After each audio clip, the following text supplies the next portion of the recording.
It's the final week until the first votes of the 2020 campaign, and Bernie Sanders seems to be hitting all the right notes. Sanders turned out more than 1,000 supporters at Iowa State University in Ames, with hundreds more in an overflow room nearby. I simply do not believe that the same old politics is going to generate the excitement to create that turnout. I've been voting since I was 18. I'll be 62 this year. So, I've watched Bernie's record. I've watched what he's done in his career. Bernie says it the way it is. People want change. Right now is a particularly significant moment for Bernie Sanders because he's starting to show some real strength in this race in Iowa. He's separating himself from his competitors, and he really, with 9 days left here, has a real shot at winning this thing. It's been a long and spirited race in Iowa, complicated by a Senate impeachment trial, and there's still no clear frontrunner. Voters here often don't settle on a candidate until the last minute, the very last minute.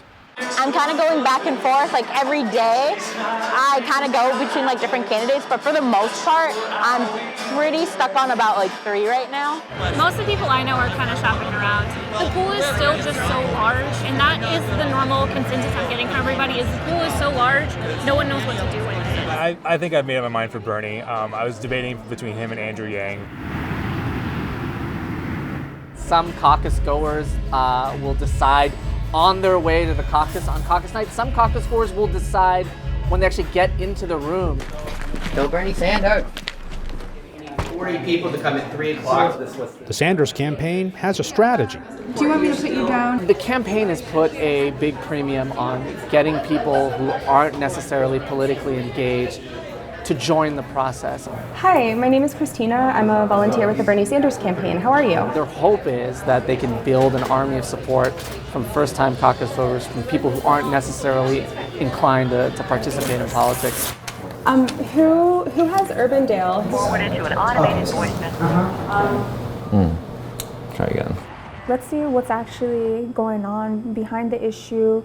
They are looking for people like 19-year-old Mara Ramirez. She met someone with a Bernie t-shirt who was excited about the caucus. So I just was like, okay, and he told me I should go. So I was like, if there's gonna be people like him, then I'll probably go because it seems inviting. I've never been to one, for starters. Yeah. And so just, when you hear caucusing, it obviously ties into politics, and politics, from what I get out of it most of the time, is people just kind of not getting along, and just a lot of arguing. It scares me kind of just trying to be a part of it. Jenna Johnson is a national political reporter. I think this is the first time I've had to fill up on this trip. I was come under a lot of attack lately for being such a white state. And there is some diversity here, not nearly as much as you see in so many other states in the country. But there is a growing Latino population here that in many ways kind of has felt left out of the caucus process in the past. So there's a lot of activists here who are trying to get more people registered to vote, get more people polled in. The Sanders surge has Elizabeth Warren racing to catch up. Hello guys, good to see you. Like Sanders, the impeachment trial has kept her from campaigning during the week, but she was back for a quick visit on Sunday.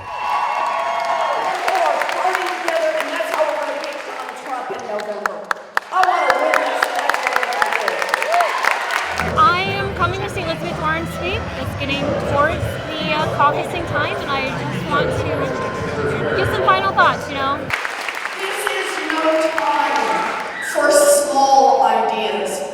This is no time to look backwards.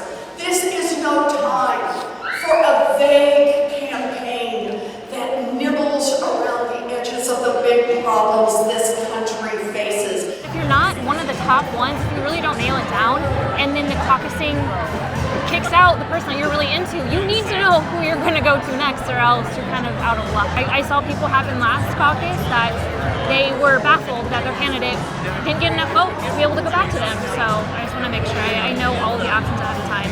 Annie Linsky is covering the Warren campaign. there's an energy here that, in my sense, doesn't quite translate to the polls, which has her down a little bit here in Iowa, and certainly down nationally. But there is this sense on the ground that she's very well organized. The campaign has come down to last looks and courting the undecided.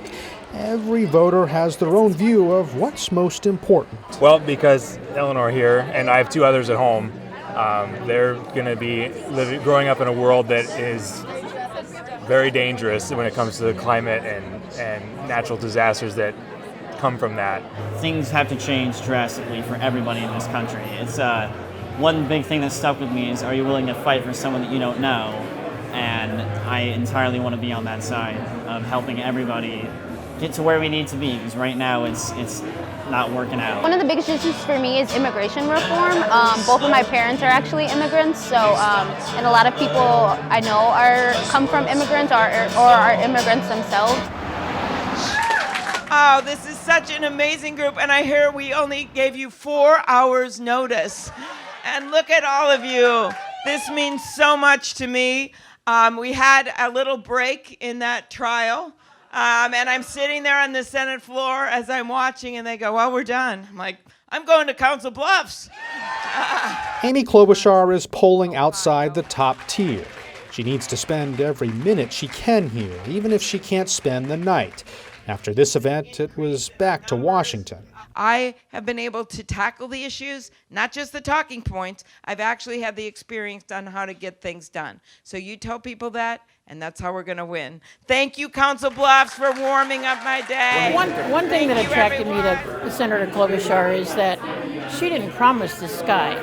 She gave us concrete examples of what she's done as a United States Senator, 100 bills passed. Being in the minority, that's quite an amazing feat. The next day, it was Joe Biden in Council Bluffs. So great to see you all. Thank you so much for being here. Cleve Woodson is following the Biden campaign. This is Biden's third time running for president, right? He's been an elected official since he was 29 years old. He ran in '88. And so it's interesting how at the very beginning of each event, he'll sort of read the crowd. Is this a crowd that I should be more funny with? Is this a call and response crowd? Is this a crowd that, is that you need to be more serious and speak about in grave tones about, the peril that our country faces?